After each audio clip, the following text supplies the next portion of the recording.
Hi guys. Now this time of year people talk a lot about what type of movies to watch and they give suggestions of games to play, and this time I want to talk a little bit about some ideas of some books to read. I don't really hear a lot of people talking a lot about that this time of year, and if they do, it tends to be the typical, Stephen King, a lot of traditional horror authors, or people like Anne Rice where things aren't traditionally horror, but they have sort of that otherworldly horror dark vibe to them. And I want to talk about some books, just like in my gaming video, that aren't traditional picks. First one is a great collection by my favorite author of all time, The Horror Stories of Robert E. Howard.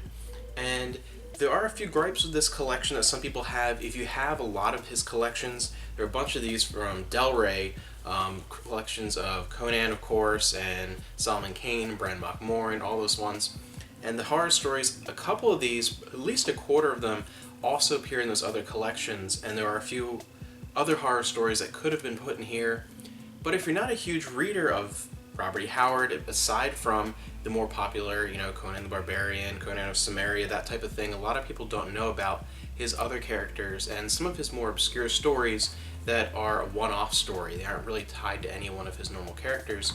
And this has a bunch of them. This is a good option, especially for people who haven't read a lot of Robert E. Howard. A lot of great stories, some that are very traditional horror, some that kind of about midway through get into his whole very hyper masculine, violent, aggressive tendencies in a lot of his writing. But overall, it's a wonderful collection, and because it has such a great variety, it's the perfect thing to read where a lot of people can find something. You'll find at least one story in here that you're going to like, and if you like his writing style, you're probably going to like all of them. A really interesting pick, I feel. Definitely The Horror Stories of Robert E. Howard, one to look out for because it gives you a whole lot of stories to check out.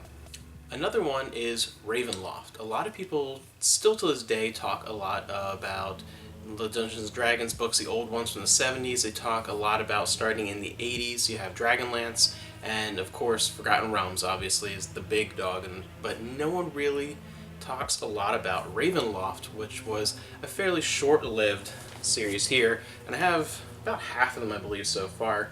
And if you don't know anything about Ravenloft and you don't play a lot of things like Dungeons and Dragons, think of it as sort of that Dungeons and Dragons or Dragonlance or Forgotten Realms type thing, but a more horror themed. It has definitely a more sort of gothic horror theme. You have a lot of influences from things like Nosferatu and things like that thrown into a kind of D&D style. So a whole bunch of them here, a whole bunch of different options, and they're ones that people don't really talk about. They're still to this day somewhat unknown, even though they were mildly popular when they were coming out. There's a whole bunch of them.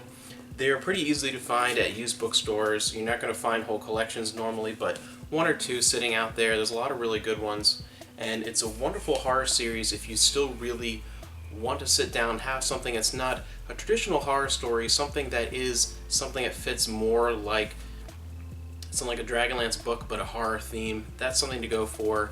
A really great series. And last thing I want to talk a little bit about is if you have kids or you grew up in the 90s during the whole Goosebumps phase, like I was the right age for that in elementary school reading Goosebumps. There's a series that came out around the same time as Goosebumps while that was popular that was often overlooked that I actually thought was significantly better than Goosebumps. And I don't know if any of you have even heard of these if you're my age. Dead Time stories. These were a great alternative to Goosebumps, and they can be a little bit harder to find, but as kids' books, they're very inexpensive if you do happen to find them. A lot of really great books in this series. I have a handful of them here, but it's a great alternative to Goosebumps, something that can be just kind of an interesting, light reading for you if you're an adult, or it's a great horror alternative if you have young kids.